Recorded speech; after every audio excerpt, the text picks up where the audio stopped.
नमस्कार, जीवन संजीवनी हेल्थ या ऑफिशियल चॅनलमध्ये सर्वांचं स्वागत आहे। या सहजरित्या उपलब्ध होणाऱ्या वनस्पतीच्या पानांचा सांगितलेल्या पद्धतीने वापर करा।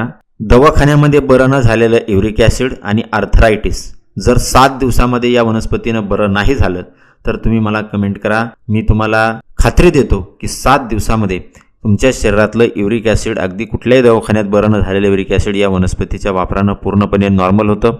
त्याचबरोबर आर्थरायटिसची समस्या सुद्धा निघून जाते। इतकी ही खात्रीशीर आणि चमत्कारिक आयुर्वेदिक वनस्पती आहे। वास्तविकता ही वनस्पती शेतांमध्ये तण म्हणून उगवणारी वनस्पती आहे, परंतु ही वनस्पती तशी नवीन नाही। या वनस्पतीच्या पानांची भाजी ही फार पूर्वीपासून एक रान भाजी म्हणून खाल्ली जाते। या वनस्पतीचा वापर माहिती नसल्यामुळे बरेच लोक याला फक्त तण समजतात आणि वनस्पतीला फेकून देतात, परंतु ही इतकी चमत्कारिक वनस्पती आहे की या वनस्पतीची भाजी सुद्धा आवर्जून खाल्ली पाहिजे।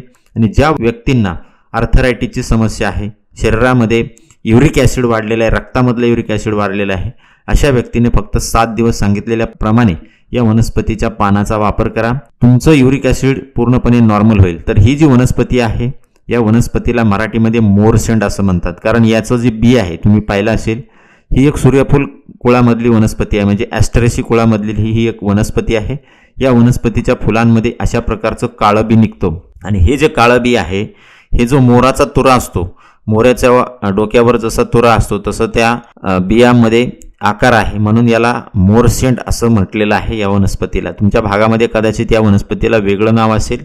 या वनस्पतीचं शास्त्रीय नाव ते आहे बायडन्स बायडरनेटा। अत्यंत उपयुक्त ही वनस्पती आहे। जर तुम्हाला युरिक ॲसिडची समस्या असेल, आर्थरायटिसची समस्या असेल, तर या वनस्पतीची, आता तुम्हाला ही वनस्पती पूर्णपणे दिसलेली आहे, बियासकट, फुलासकट, पानासकट दाखवलेली आहे। या वनस्पतीला तुम्ही सहजरित्या आता ओळखू शकता।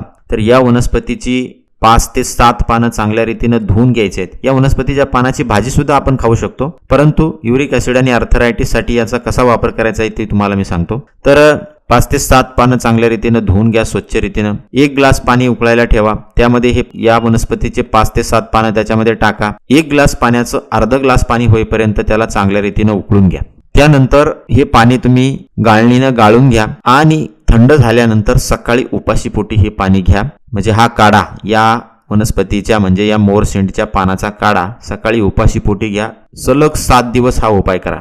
7व्या दिवशी कुठल्याही तुम्ही जात असलेल्या लॅबमध्ये कुठेही जाऊन तुम्ही चेक करा, तुमच्या शरीरामध्ये 0% तुम्हाला युरिक ॲसिड आढळेल। युरिक ॲसिड तुमच्या शरीरातलं पूर्णपणे निघून गेलेलं दिसेल। त्याचबरोबर आर्थरायटिसची समस्या तुमची पूर्णपणे तुम्हाला बंद झालेली दिसेल, दुखणं बंद झालेलं दिसेल, गोळ्या तुम्हाला पूर्णपणे बंद झालेल्या दिसतील। इतकी ही चमत्कारिक वनस्पती आहे। फक्त 7 दिवस उपाय करायचा आहे आणि या वनस्पतीच्या पानाचा आपल्याला उपयोग करायचा आहे। भाजी पण तुम्ही याची खाऊ शकता। तर ज्या व्यक्तींना आर्थरायटिसची समस्या आहे, शरीरामध्ये युरिक ॲसिड वाढलेलं आहे आणि युरिक ॲसिड वाढल्यानंतर सांध्याला सूज सुद्धा येते, पहिल्या 3 दिवसामध्ये ती सूज त्यांनी पूर्णपणे निघून जाते। तर ज्यांना कोणाला अशी समस्या आहे त्या सर्वांपर्यंत ही वनस्पती तुम्ही अवश्य पाठवा, त्यांना हा व्हिडिओ तुम्ही अवश्य पाठवा, कारण महाराष्ट्रामध्ये सर्व जिल्ह्यांमध्ये, सर्व तालुक्यांमध्ये ही वनस्पती सहजरित्या आढळते। तर या वनस्पतीचा सांगितलेल्या पद्धतीने वापर करा। ज्यांना गरज आहे त्यांच्यापर्यंत हा व्हिडिओ तुम्ही अवश्य शेअर करा आणि अशाच नवनवीन उपयुक्त आयुर्वेदिक माहितीसाठी जीवन संजीवनी हेल्थ या ऑफिशियल चॅनलला लाईक आणि सबस्क्राईब करा। नोटिफिकेशनसाठी बेल आयकॉनवर क्लिक करा। धन्यवाद।